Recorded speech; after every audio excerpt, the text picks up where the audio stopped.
오늘 우리에게 주시는 하나님 말씀 함께 보도록 하겠습니다. 요한복음 12장 12절서부터 19절에 있는 말씀입니다. 신약성경 203면 정도 되겠습니다. 요한복음 12장 12절서부터 19절에 있는 말씀 찾으셨으면 우리 같이 함께 한 목소리로 봉독합니다. 하나님의 말씀을 우리가 함께 봉독할 때에 주님의 음성을 들을 수 있길 바랍니다. 같이 함께 봉독합니다.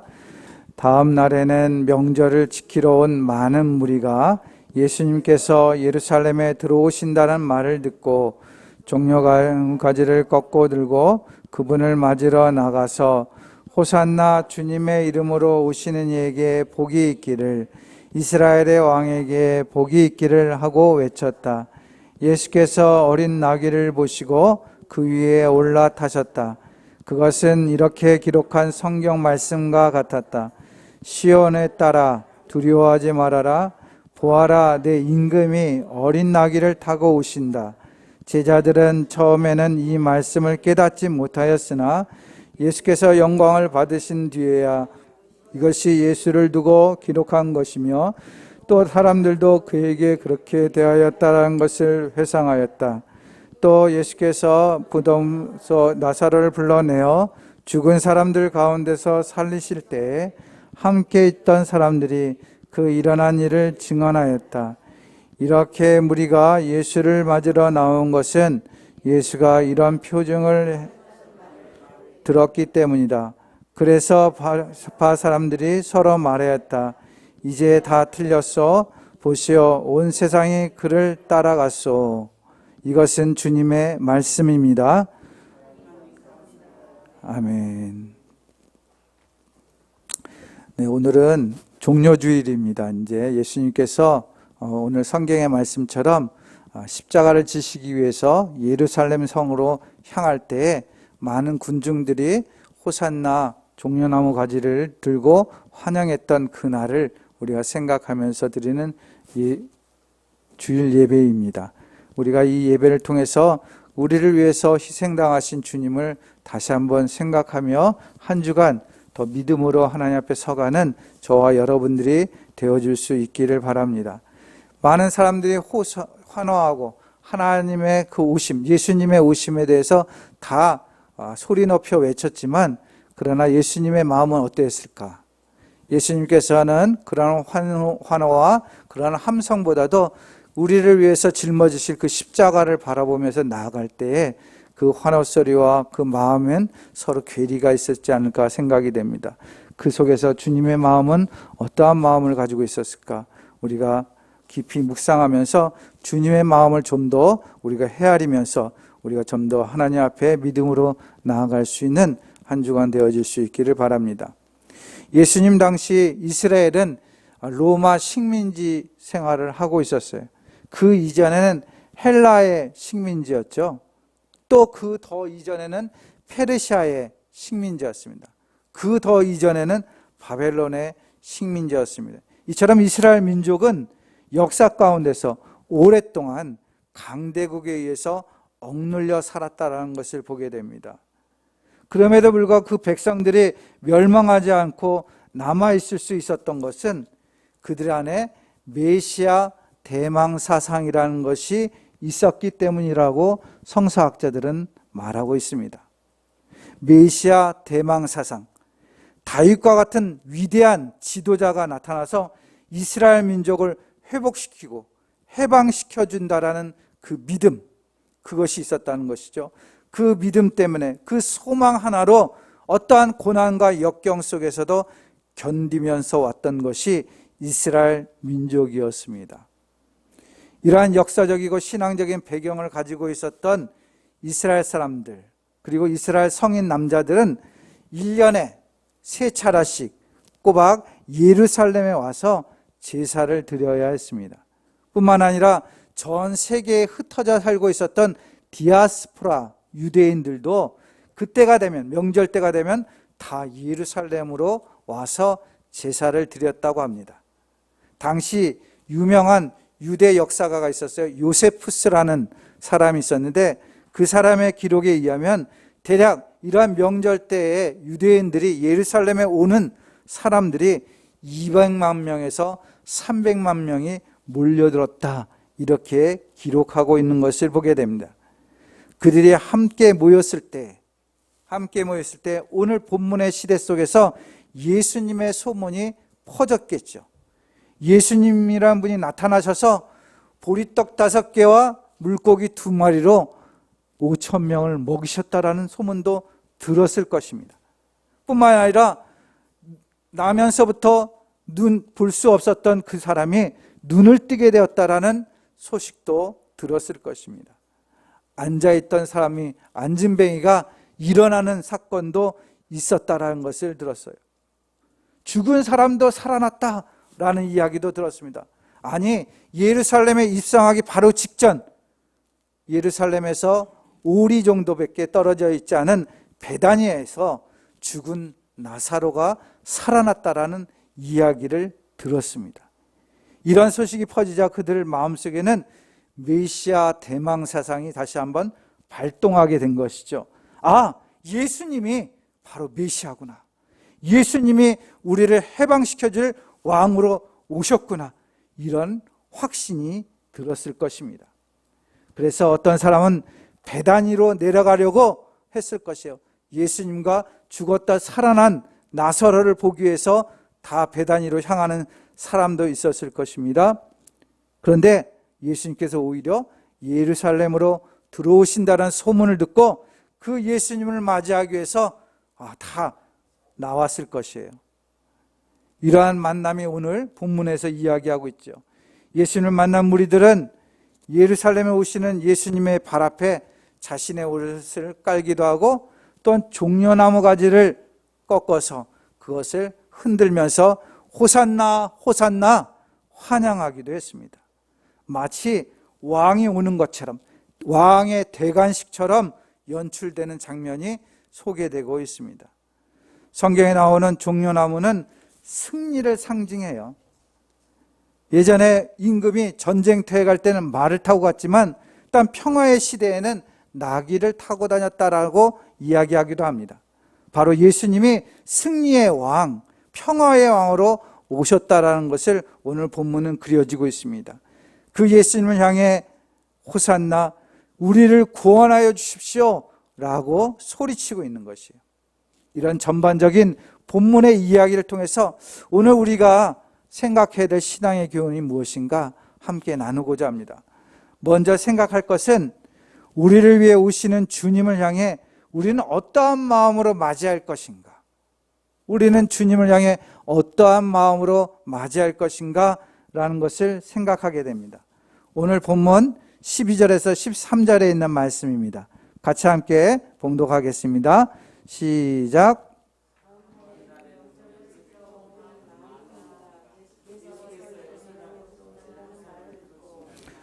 종려나무 가지를 꺾어 들고 그분을 맞으러 나가서 호산나, 주님의 이름으로 오시는 이에게 복이 있기를, 이스라엘의 왕에게 복이 있기를 하고 외쳤다. 아멘. 본문은 예수님께서 예루살렘에 들어오실 때 거기에 나와 있는 군중들의 열광적인 반응을 그리고 있습니다. 여기서 주목하고 싶은 것은 예수님을 향한 군중들의 모습 속에서 각기 다른 동사 3가지를 사용하고 있다는 것을 생각하고 싶습니다. 가장 먼저 나오는 동사가 뭐냐면 꺾어 들었다라는 것이에요. 종려나무 가지를 꺾어서 들었다. 이 말은 손에 취했다, 손에 들었다, 이런 표현이죠. 이 말은 그들이 빈손으로 가지 않았다라는 거예요. 예수님 앞에 나아갈 때 무언가 나뭇가지라도 꺾어서 나아갔다라는 것이죠. 바로 예수님에 대한 그들의 신앙과 경외감을 표현하고 있는 것이에요. 왜냐하면 특별히 종려나무 가지를 들고 나갔다라는 것은 의미가 있는 내용입니다. 종려나무를 아십니까? 종려나무 사진 한번 보여주시겠어요? 이렇게 생긴 것이 종려나무예요. 성경에서 소개되고 있는 종려나무는 히브리어로 타마르라고 이야기합니다. 타마르. 우리나라의 대추 열매하고 좀 비슷해서 대추 야자 열매다, 야자나무다라고 표현하기도 합니다. 종려나무는 성경에서 영적인 의미와 상징을 가지고 있다고 합니다. 먼저는 앞에서 잠깐 이야기하기도 했지만 종려나무는 승리를 상징합니다. 이 나뭇잎을 보시면 아시겠지만 종려나무가 부채살처럼 곱게 뻗어 있어요. 이것은 마치 빛이 비춰지는 찬란한 형상을 이야기한다고 합니다. 그래서 승리와 영광을 의미하는 것이다 라고 말하고 있습니다. 또한 종려나무는 안식과 풍요를 상징합니다. 이스라엘 백성들이 출애굽해서 홍해를 건너고 수르 광야로 들어서게 됩니다. 거기서 3일길 수요일을 걸어간 다음에 도착한 곳이 어디입니까? 엘림이라는 곳에 도착하게 돼요. 근데 거기에 엘림에는 무엇이 있었냐면 물샘 12 그리고 종려나무가 70그루가 있었다라고 이야기합니다. 그곳에서 이스라엘 백성들이 광야길을 오면서 힘들었던 모든 것들을 안식하고 평안을 누리게 됩니다. 성경은 그것을 기록하고 있죠. 이처럼 종려나무는 하나님이 주시는 안식과 평안, 축복을 상징하고 있어요. 또한 종려나무는 찬양의 나무다라고 이야기하기도 합니다. 왜냐하면 오늘 본문에서 예루살렘의 사람들은 예수님이 나귀를 타고 입성하자 종려나무 가지를 흔들고 찬송하며 나아갔어요. 호산나 호산나 하면서 나아갔습니다. 종려나무와 찬양은 뗄 수 없는 관계를 보여주고 있습니다. 그래서 종려나무는 찬양의 나무다라는 그러한 의미를 갖고 있어요. 종려나무 가지가 하늘로 뻗은 것처럼 우리 영혼이 하늘을 바라보며 찬양하는 것이죠. 종려나무 가지가 치솟는 것처럼 우리의 거룩한 손을 들어서 하나님 앞에 영광 돌리며 찬양하는 의미예요. 저기에 뻗어 있지 않습니까? 그런 것처럼 우리의 마음, 우리의 손을 다 높이 뻗어서 주님 앞에 영광 돌린다라는 의미를 갖고 있는 것이에요. 이스라엘 백성들은 메시아를 맞이하기 위해서 그냥 가지 않았다라는 것을 우리는 알아야 돼요. 종려나무 가지를 꺾어서 그 의미와 상징을 마음에 담고 예수님을 맞이했던 것처럼 우리도 주님 앞에 나아갈 때 우리의 최선을 다하여 나가는 모습 굉장히 중요하다고 생각됩니다. 또 본문에서 또 하나의 동사를 맞이하게 됩니다. 꺾었다라는 말과 꺾어서 들었다는 말과 또 한 가지 동사는 뭐냐면 맞으러 나가서랍니다. 맞으러 나갔다, 이 동사를 볼 수 있어요. 본문의 말씀을 직역하면 그리고 그들이 그분과 만나기 위해서 나갔다, 이렇게 말할 수 있습니다. 사랑하는 성도 여러분, 누군가 만난다라는 것은 설레이는 마음을 가지게 됩니다. 본문에 나오는 표현 속에서도 그들이 흥분되어서 서두르고 있는 모습이 암시되어 있다라고 주석가들은 이야기하고 있어요. 그냥 우리 눈에는 그냥 나갔다, 그를 만나러 나갔다 이렇게 표현되지만 더 깊은 의미는 그들이 흥분되어서 기대감에 맞으러 나갔다라는 것이 암시되어 있다라고 이야기한다는 것이죠. 왜입니까? 왜 기대하고 그들이 흥분되었을까요? 예수님이 바로 죽은 사람을 살리신 위대한 분이라는 소문을 들었기 때문에, 죽은 나사로를 살렸다라는 소식을 들었어요. 그렇기 때문에 그분이 바로 메시아구나, 우리를 해방시켜줄 메시아구나라는 그러한 기대감으로 부푼 가슴을 가지고 나간 것이에요. 소망을 품고 나아갔기에 그들은 흥분된 것이죠. 세 번째 동사를 봅니다. 세 번째 동사는 뭐냐? 외쳤다라는 말이에요. 외쳤다. 이 말씀도 직역하면 그리고 그들이 크게 소리 지르기 시작하였다라고 표현할 수 있어요. 이 장면은 오늘날 인기 스타나 유명인들을 향해 수많은 대중들이 열광적으로 환영하는 것과 유사한 모습입니다. 이렇듯이 이스라엘 백성들은 예수님을 향한 열망을 가지고 있었습니다. 군중들이 예수님을 맞이하러 이러한 행동을 취하는 것처럼 우리의 행동도 동일해야 된다라는 생각이 들었어요. 우리는 과연 예수님을 향해서 어떠한 마음, 어떠한 모습으로 나아가고 있습니까? 오늘 우리는 주일 예배를 드리러 왔어요. 이곳에 왜 왔습니까? 주님을 만나고자 오신 것 아니겠습니까? 주님을 만나는 우리의 마음이 어떠한 마음으로 나오고 있느냐, 이렇게 물을 수 있을 것 같습니다. 이스라엘 백성들은 예수님을 만나기 위해서 손에 종려나무를 꺾어서 환영했어요. 그리고 흥분된 마음으로, 기대되는 마음으로 나왔어요. 그들은 예수님을 향해 큰 소리로 외쳤습니다. 환호성이 있었어요. 우리는 오늘 살아계신 주님을 만나러 예배하는 이 자리에 우리의 삶의 모습, 우리가 과연 어떠한 모습으로 나와 있는지를 한번 생각해 볼 수 있길 바랍니다. 먼 곳에서 자동차를 타고 오시기도 하고 걸어오시기도 하고 다 했을 거예요. 그 오는 과정 속에 내 마음은 오늘 예배에 대한, 오늘 주님을 만나고 싶은 그런 흥분된 마음, 기대된 마음, 소망에 찬 마음, 믿음의 마음으로 나오셨는지요? 주님 앞에 나올 때 내 모든 것을 올려드릴 마음으로, 손을 높이 들어 찬양할 마음으로 우리가 그러한 마음으로 주님 앞에 나왔는지요? 사랑하는 성도 여러분, 우리의 삶 가운데 주님은 늘 동행하신다라고 말씀하고 있습니다. 임마누엘 하나님이라고 말씀하고 있어요. 그 주님 앞에 나는 날마다 살아가는 삶 속에서 어떠한 기대와 소망과 주님과의 함께하는 마음으로 살아가고 계십니까? 오늘 이스라엘 백성들이 예수님을 맞이하는 그러한 모습처럼 언제나 우리도 주님을 향한 그러한 열정과 그러한 기대와 소망을 가지고 늘 주님 앞에 나아갈 수 있는 저와 여러분들이 될 수 있기를 주님의 이름으로 축원드립니다.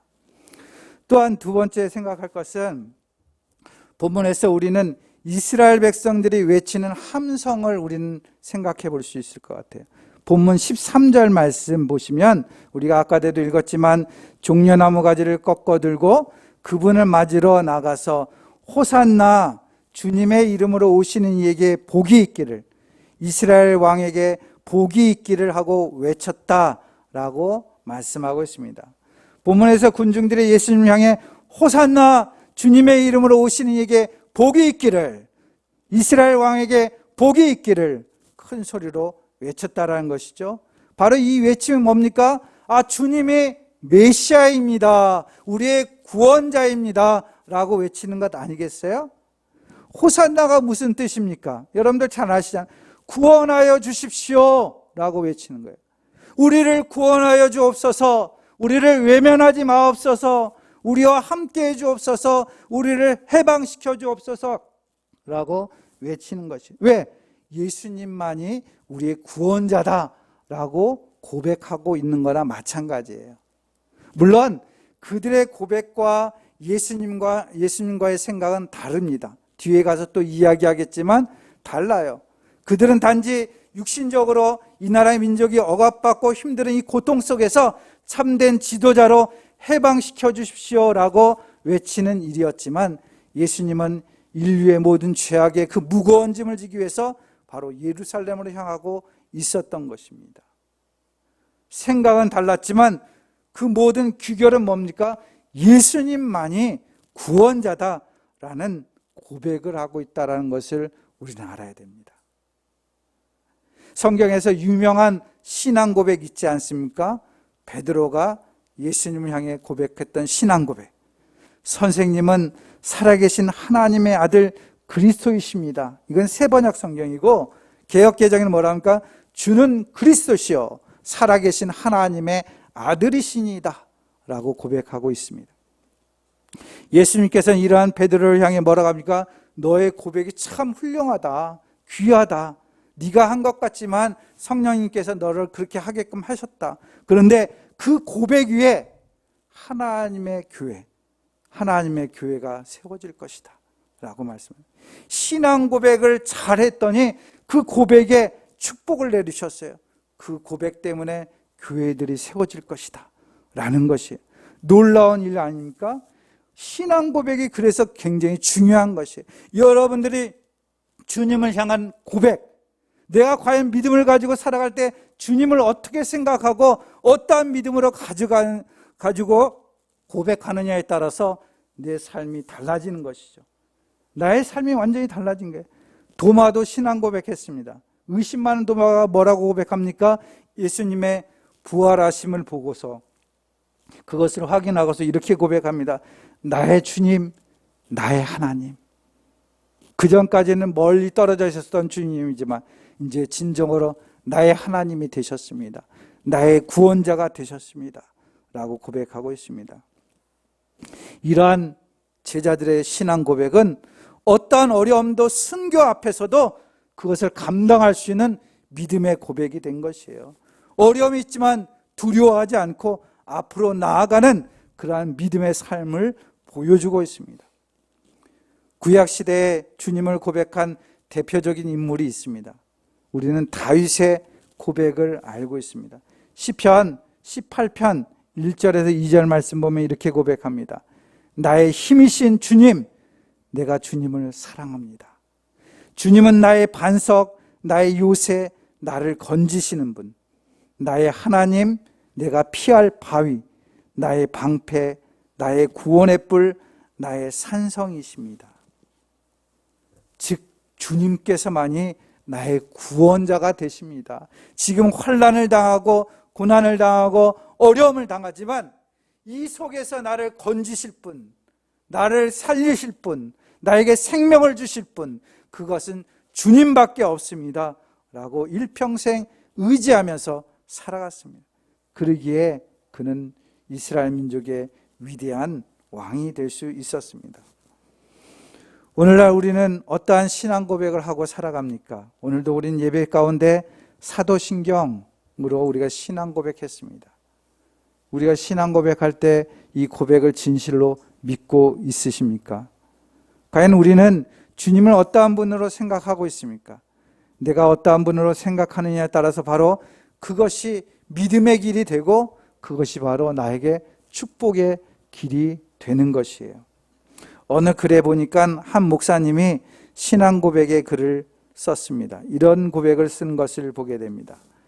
나는 노아, 이삭같이 순종하며, 나는 에녹같이 하나님과 동행하며, 난 아브라함과 같이 하나님을 믿으며, 나는 요셉같이 유혹을 물리치며, 나는 여호사밧같이 마음을 정하고 하나님을 찾으며, 나는 모세같이 하나님의 백성과 함께 고난받기를 좋아하며, 나는 여호수아와 갈렙같이 강한 무리들 앞에서 낙심치 않으며, 나는 다윗같이 주님을 바라보며, 나는 다니엘같이 하나님과 교통하며, 나는 욥과 같이 참으며, 나는 이사야같이 헌신하며, 나는 안드레같이 형제를 주님께로 인도하며, 나는 요한같이 주님 품을 가까이하며, 나는 베드로와 같이 고백하는 믿음을 가지며, 나는 바울같이 전도하며,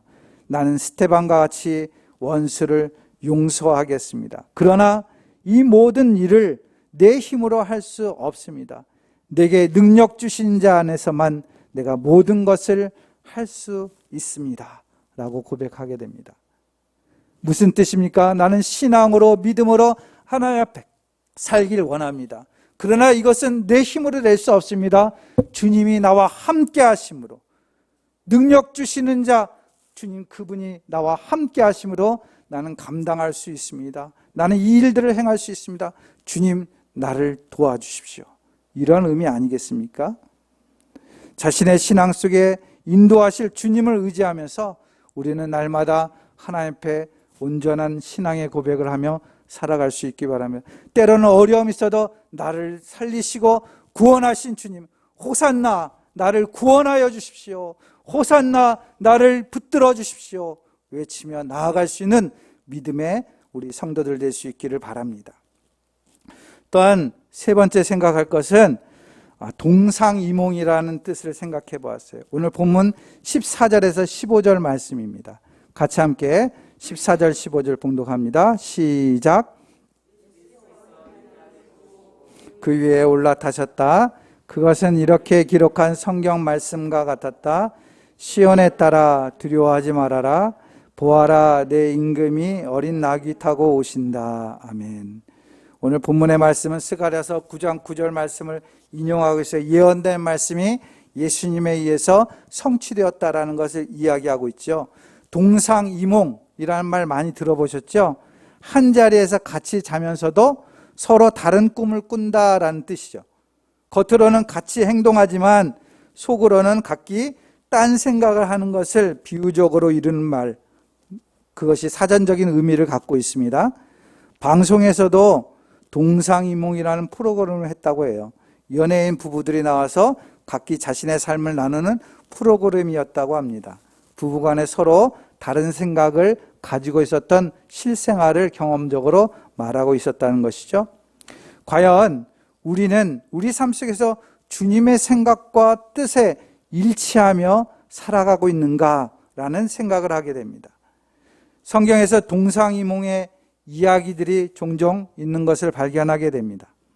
이스라엘 백성들이 여리고 성을 함락시켰어요.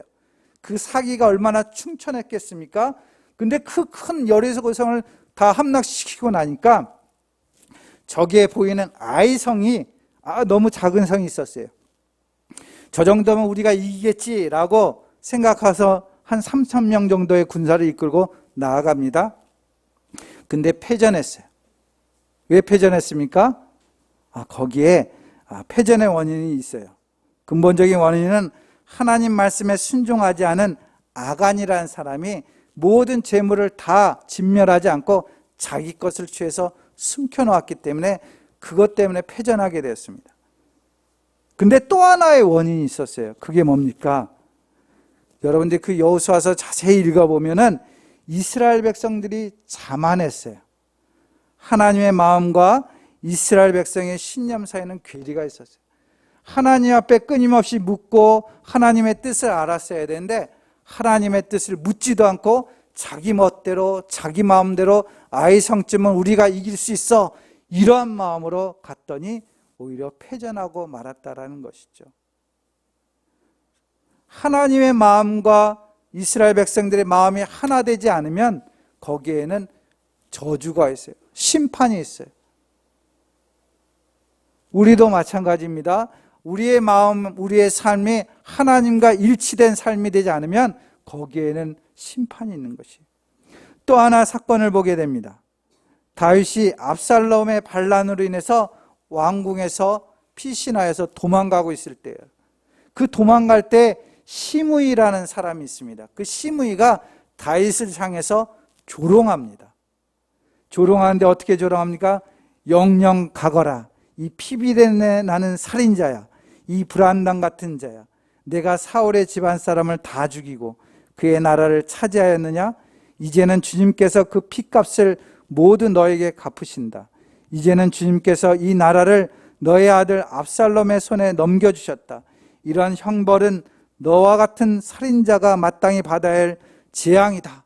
이렇게 외치며 조롱했어요. 이 이야기를 들었던 부하들이 화가 났지 않겠습니까? 그래서 저자를 내가 목을 치겠습니다 라고 부하들이 이야기했어요. 그런 부하들을 향해서 다윗이 뭐라고 합니까? 이런 이야기를 하게 됩니다. 기가 막힌 말을 하고 있어요. 스루야의 아들들아, 나의 일에 너희가 왜 나섰느냐?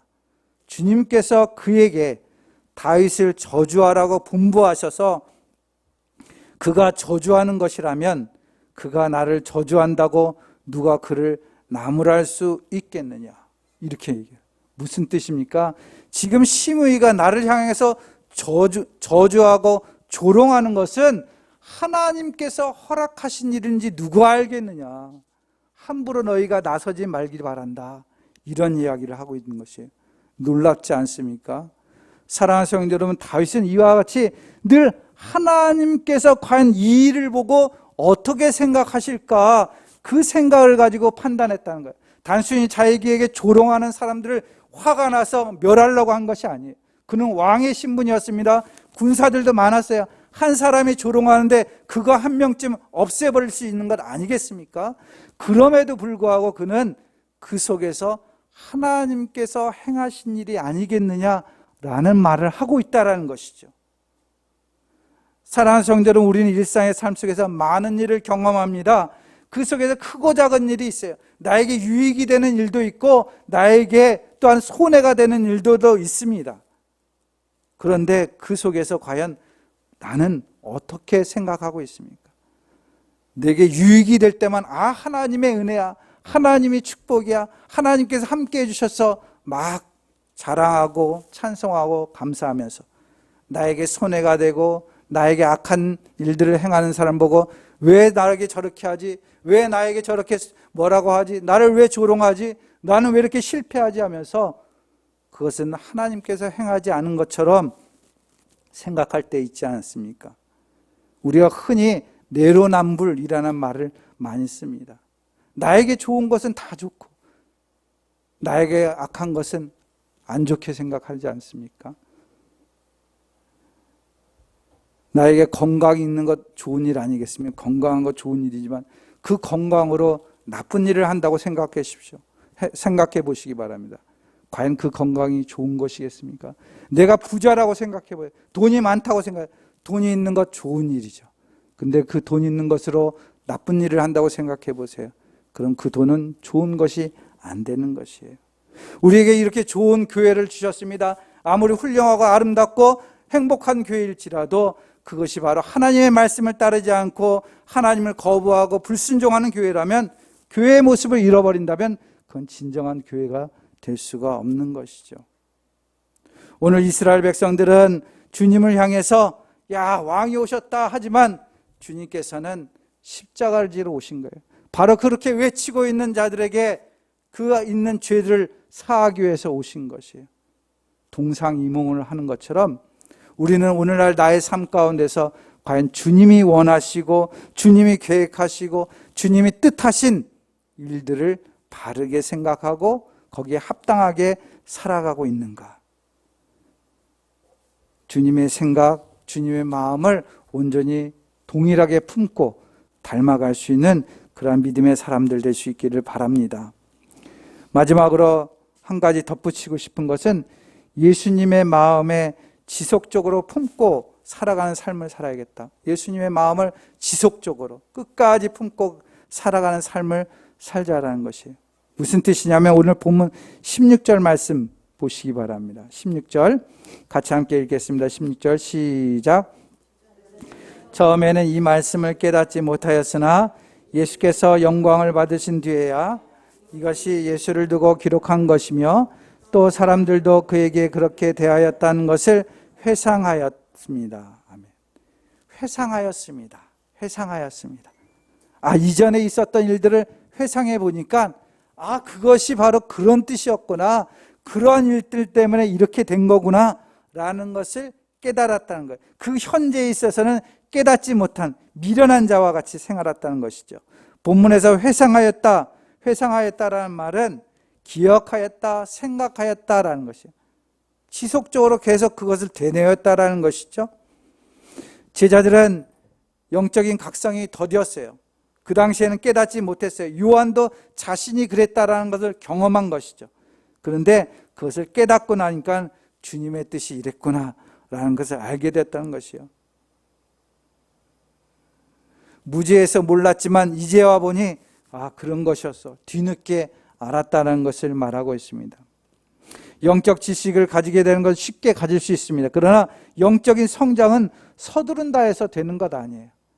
뒤에 가서 회상하고 깊이 데워놨더니 알게 되었다. 그것이 하나님의 뜻이었기 때문에 이제 나는 이렇게 살아가는 것이 주님의 뜻대로 살아가는 것이구나 라고 한 걸음 더 성장한 모습으로 나아갔다는 것이죠. 사랑하는 성도 여러분, 지금 현재는 내가 무지할 수 있어요. 내가 잘 모를 수 있어요. 내 신앙이 연약할 수도 있어요. 아직도 성장하지 못할 수도 있어요.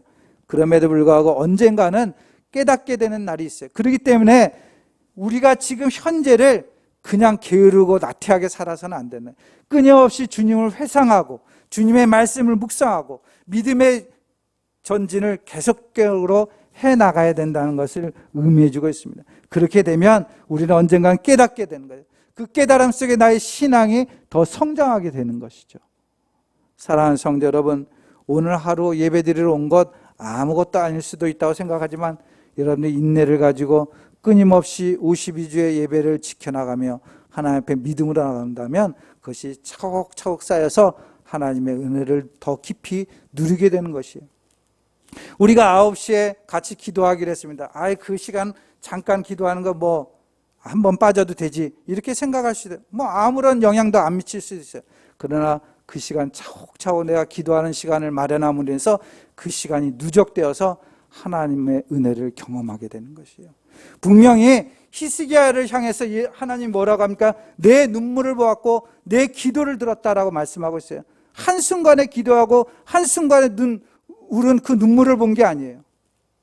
그가 지속적으로 주님 앞에 나아가고 지속적으로 하나님과 관계하는 모습을 보았기 때문에 그것을 하나님께서 기억하셨다라고 말씀하고 있는 것이에요. 사랑하는 성도 여러분, 여러분들에게 주어진 하루하루의 삶, 내게 주어진 하루하루의 신앙의 삶, 기도의 삶, 예배의 삶, 말씀의 삶을 놓치지 않기 바랍니다. 양도 중요하지만 작은 시간에 내가 끊임없이 하나님 앞에 나아가는 것, 그것을 통해서 하나님이 기억하시고 그 삶을 통해서 하나님의 축복이 내 안에 가득 차게 될 것입니다. 그러한 믿음의 결실을 이룰 수 있는 우리 팔당교회 성도 여러분들 될 수 있기 바랍니다. 그래서 우리 이제 고난주간을 맞이하는데 이 고난주간을 통해서 더욱 주님 앞에 한 걸음 내딛는 그런 믿음의 걸음들 될 수 있기를 주님의 이름으로 축원드립니다. 기도하겠습니다. 사랑과 은혜가 많으신 아버지 하나님, 감사합니다. 오늘은 종료주일입니다. 주님께서 우리 온 인류를 구원하기 위해서 예루살렘으로 입성하고 있었지만 그 아픔과 고난, 그 염려와 걱정을 생각하면서 하나님 주의 길을 걸어가셨지만 이스라엘 백성들은 그것을 알지 못했습니다. 단순히 눈에 보이는 메시아 사상만을 바라보며 나아갔던 이스라엘 백성들의 모습을 통해서 우리 자신의 신앙을 다시 한번 보게 도와주시고 우리가 주님 앞에 나아갈 때 하나님을 기대하며 소망하며 믿음 가운데 나아갈 뿐만 아니라 늘 주님에 대한 신앙의 고백을 이루며 또한 하나님의 뜻에 합당한 믿음의 삶을 살아가는 저희들 되게 도와주옵소서. 더딜지라도 끝까지 참고 인내하며 주님의 길을 따를 때 하나님의 은총을 풍성히 누릴 수 있는 저희 모두가 될 수 있도록 인도하여 주시옵소서. 감사하고 예수님의 이름으로 기도드립니다. 아멘.